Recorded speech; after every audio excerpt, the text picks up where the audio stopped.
जय हिंद दोस्तों, वंदे मातरम। एनसीपी में पिछले 2 दिनों में जो पूरा घटनाक्रम हुआ है, उसके बारे में आज की तारीख में अगर हम बैठ के सोचें, तो ऐसा लगता है कि पता नहीं चाणक्य कहाँ फेल हो गए। शरद पवार को भारत की राजनीति का चाणक्य कहा जाता है, लेकिन इस बार ऐसा लग रहा है कि चाणक्य ने इस पूरी चाल को समझने में देर कर दी। कहीं ना कहीं यहाँ पर ये एनसीपी की और शरद पवार की एक बड़ी हार मानी जा रही है। लेकिन कल शाम को उन्होंने श्रद्धांजलि देने के बहाने एक अपना शक्ति प्रदर्शन किया कि भैया यहाँ पर खाई खोदी जा रही है। लेकिन क्या हम यहाँ पर खाई का नाम लेकर एनसीपी को बचाने का काम कर सकते हैं?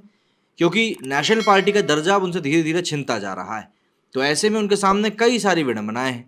हम अगर बात करें पूरे घटनाक्रम की, तो यहाँ पर एक दो नहीं बल्कि कई सारी बातें हैं जो कि निकलकर धीरे धीरे ही सही पर सामने जरूर आती हैं। क्योंकि इस पूरे घटनाक्रम में भारतीय राजनीति का एक ऐसा चैप्टर दिखाई दिया है कि यहाँ पर कुछ भी हो सकता है।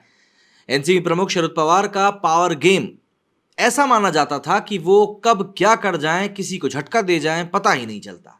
लेकिन रविवार का दिन उनके लिए झटके भरा आया, जब अजीत पवार ने ही उनको एक तगड़ा झटका दे दिया और भतीजे की इस गुगली से चाचा सीधे तौर पर क्लीन बोल्ड हो गए। दरअसल महाराष्ट्र में रविवार को बड़ा राजनीतिक घटनाक्रम हुआ। राजनीति के चाणक्य कहे जाने वाले शरद पवार को एक बार फिर भतीजे अजित पवार ने चकमा दे दिया। उन्होंने शिंदे सरकार का दामन थाम लिया और डिप्टी सीएम की शपथ भी ले ली। उनके साथ 17 एनसीपी विधायक भी बागी हो गए और इनमें से 8 ने शिंदे सरकार में बतौर मंत्री शपथ ली। ये सब इतना जल्दी हुआ कि करीब 1 घंटे के भीतर ही अजीत पवार नेता विपक्ष से सीधे महाराष्ट्र के डिप्टी सीएम बन गए। उनके इस कदम ने एनसीपी चीफ और शरद पवार को तो झटका लिया ही है, साथ ही साथ अन्य विपक्षी दल भी हैरान है। कारण साफ है, रविवार की सुबह अजीत पवार पहले तो नेता प्रतिपक्ष के तौर पर अपने घर एनसीपी विधायकों की मीटिंग ले रहे थे, लेकिन इस बीच बैठक में कुछ ऐसा फैसला हुआ कि वे सीधे राजभवन पहुंच गए। इस दौरान उनके साथ 18 विधायक भी मौजूद थे। वहीं महाराष्ट्र सीएम एकनाथ शिंदे भी पहले से ही राजभवन में मौजूद थे। बस फिर क्या था, अजीत पवार ने 8 एनसीपी विधायकों के साथ मंत्री पद की शपथ ली और महाराष्ट्र सरकार का हिस्सा बन गए। अब यहां पर सवाल ये उठता है कि शरद पवार जैसे बड़े सियासी दिग्गज को अपनी ही पार्टी में इतना बड़ा भीतरी घात या यूं कहें बगावत की भनक कैसे नहीं लगी। देखिए, क्या अजीत पवार ने चाचा शरद पवार से बगावत का प्लान पहले ही करके रखा था? ये एक बहुत बड़ा सवाल है, क्योंकि इस पटकथा को लंबे समय से लिखा जा रहा था। इस प्रकार की जो भनक है वो निकलकर सामने आ रही है। कारण साफ है, 27 अप्रैल को शरद पवार द्वारा दिए गए एक बयान के बाद से ही सियासी हलकों में सुगबुगाहट शुरू हो गई थी। कारण शरद पवार ने अपने रोटी पलटने वाले बयान से चर्चाओं का बाजार जो था वो गर्म कर दिया था। इतना ही नहीं, शिंदे गुट ने अजीत पवार को रोटी बताया था और कहा था कि शरद पवार अब अजीत पवार को साइड करने जा रहे हैं। इसके साथ ही लगातार अजीत की अनदेखी के आरोप लगने लगे। इस बीच बीजेपी और शिंदे गुट भी चुटकी लेते हुए नजर आए। वहीं बगावत के बाद एनसीपी के कार्यकारी अध्यक्ष और बागी नेता प्रफुल्ल पटेल ने भी स्पष्ट कर दिया कि जो कुछ हुआ उसको लेकर पहले से बात चल रही थी और इसे एक प्लानिंग के तहत ही हम किया हुआ मानेंगे। वहीं अब रविवार के घटनाक्रम से एनसीपी टूट चुकी है। सुप्रिया सुले को एनसीपी का कार्यकारी अध्यक्ष बने अभी 1 महीना भी नहीं हुआ था कि पार्टी को सबसे बड़ी बगावत देखने पड़ गई। अब लड़ाई पार्टी को बचाने की नहीं, बल्कि अब लड़ाई सिंबल और नाम को लेकर शुरू हो चुकी है। दोनों पक्षों का दावा है कि पार्टी पर उनका अधिकार है। सुप्रिया सुले ने भले ही ये कह दिया है कि भाई दादा से उनकी कोई बैर नहीं है, लेकिन जो किया उससे दुख है। पर यह बात सभी जानते हैं कि यहाँ पर परिवार में अंदर क्या चल रहा है। परिवारों की जब बात आती है तब भारत में राजनीति में कम परिवार सक्रिय नहीं है। लालू प्रसाद यादव का परिवार आप देख लीजिए, सोनिया गांधी का परिवार आप देख लीजिए, एनसीपी का परिवार आप देख लीजिए, उद्धव ठाकरे का परिवार आप देख लीजिए, और भी कई सारे परिवार हैं।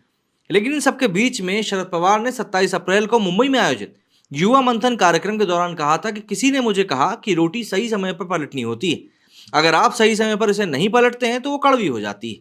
अब यही सही समय आ चुका है रोटी को पलटने का, उसमें देरी नहीं होनी चाहिए। इस बारे में पार्टी के वरिष्ठ नेताओं को आग्रह करूंगा कि वो इस पर काम करें। शरद पवार के इस बयान से कयास लगाए जाने लगे थे कि उनका इशारा भतीजे अजीत पवार की तरफ है। इसके बाद एकाएक कई ऐसे घटनाक्रम हुए जिनसे साफ होने लगा था कि अजीत पवार पर अब भी बगावत करने का पूरा पूरा शक है। इंतजार था तो सिर्फ सही मौके का। यूं तो एनसीपी में दरार काफी पहले ही पड़ चुकी थी। अजीत पवार के खेमे ने इसके कई दिनों पहले ही बगावत के संदेश दे दिए थे। इस बीच 2 मई 2023 को शरद पवार ने एनसीपी अध्यक्ष के पद से इस्तीफे का ऐलान कर दिया। पार्टी के नेता और कार्यकर्ता सड़कों पर उतर आए थे। काफी मनाने के बाद 5 मई को उन्होंने अपना इस्तीफा वापस ले लिया।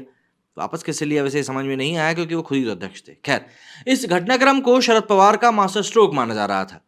चर्चा होने लगी थी कि एनसीपी में अब सब कुछ सही है। लेकिन इन सबके बीच में 10 जून को एनसीपी के 25वें स्थापना दिवस के मौके पर शरद पवार ने भतीजे अजीत पवार को एक और झटका दे दिया। इन्होंने पार्टी के 2 कार्यकारी अध्यक्षों के नाम ऐलान किए। ये दोनों नाम थे प्रफुल्ल पटेल और सुप्रिया सुले। वहीं जब अजीत पवार को लेकर सवाल पूछा गया तो शरद पवार ने कहा कि अजीत नेता विपक्ष की जिम्मेदारी संभाल रहे हैं। अजीत पवार ने 21 जून को मुंबई में आयोजित एक कार्यक्रम में स्पष्ट कह दिया था कि वे महाराष्ट्र विधानसभा के विपक्ष के नेता के रूप में पद छोड़ना चाहते हैं। उन्हें पार्टी संगठन में कोई भूमिका सौंपी जाए। अजीत ने कहा था कि मुझे विपक्ष के नेता के रूप में काम करने में कभी दिलचस्पी नहीं थी, लेकिन पार्टी विधायकों की मांग पर मैंने भूमिका स्वीकार की। उनकी मांग पर फैसला करना एनसीपी नेतृत्व पर निर्भर है। अब मुझे किसी की भी जिम्मेदारी सौंपी जाएगी तो मैं उसके साथ पूरा न्याय करूंगा। उन्होंने आगे कहा कि मुझे बताया गया है कि मैं विपक्ष के नेता के रूप में सख्त का व्यवहार नहीं करता हूं। हालांकि कई दिनों तक भी उनकी इस मांग पर एनसीपी चीफ की तरफ से गौर किया नहीं गया। अब राष्ट्रवादी कांग्रेस पार्टी मतलब कि एनसीपी में हुए संगठनात्मक बदलाव का असर जमीन पर भी दिखाई देने लगा है। जिस तरह अजीत पवार को संगठन में कोई अहम जिम्मेदारी नहीं मिली, उसी तरह पोस्टर में भी उन्हें जगह नहीं मिली। यहां मौका था दिल्ली में आयोजित एनसीपी की नेशनल एग्जीक्यूटिव मीटिंग का, जिसका आयोजन 28 जून को किया गया था। पोस्टर से अजीत पवार की तस्वीर गायब नजर आई। पोस्टर में शरद पवार के साथ सुप्रिया सुले और प्रफुल्ल पटेल की फोटो लगाई गई थी। वहीं पटना में हुई विपक्षी दलों की बैठक में भी अजीत पवार की गैर मौजूदगी से भी सवाल उठने लगे थे। इन सभी घटनाक्रमों के बीच ही राजनीतिक गलियारों में चर्चाएं जोरों पर थीं कि अजीत कभी भी चाचा शरद को झटका दे सकते हैं, और हुआ भी यही। 2 जुलाई को उन्होंने बगावत कर शिंदे सरकार में शपथ ले ली। अजीत पवार के पॉलिटिकल करियर की अगर हम बात करें तो वे अब तक 5 बार डिप्टी सीएम की शपथ ले चुके हैं और पहले भी चचा शरद पवार से बगावत कर चुके हैं। इतना ही नहीं, वे मुख्यमंत्री बनने की भी इच्छा जाहिर कर चुके हैं। उन्होंने इसी साल अप्रैल में मुख्यमंत्री बनने की चाहत दिखाई थी और कहा था कि वे 2024 में ही नहीं, अभी भी सीएम पद के दावेदार हैं। सबसे बड़ी बात, उन्होंने ये सवाल उठाते हुए कहा था कि 2004 में जब एनसीपी की कांग्रेस से ज्यादा सीटें आई थी तब पार्टी ने उन्हें सीएम पद देने का मौका गंवा दिया था। हालांकि सीएम पद को लेकर उनका अभी भी दावा कायम है। इन सब के बीच में विपक्ष पार्टियों की जो एकता की जो पूरी मीटिंग चल रही थी उसको भी झटका लगा है। क्यों? अब वहां पर सबसे बड़ा सवाल यह है कि जो अगली मीटिंग इनकी होने वाली थी वो अब बेंगलोर में होगी और जो निर्धारित तारीख थी उसको पोस्टपोन कर दिया गया है। बात यह है कि विपक्षी दल तो एक साथ हो जाएंगे, पर विपक्षी दलों के अंदर भी तो एकजुटता दिखे। सपा से भी कुछ विधायकों के टूटने की खबर सामने आ रही है, हालांकि अभी तक ऐसा कुछ हुआ नहीं। देखना होगा कि आने वाले दिनों में क्या कुछ घटनाक्रम अपनी करवट लेता है। मेरे स्टूडियो फिलहाल इतना ही। जय हिंद, जय भारत।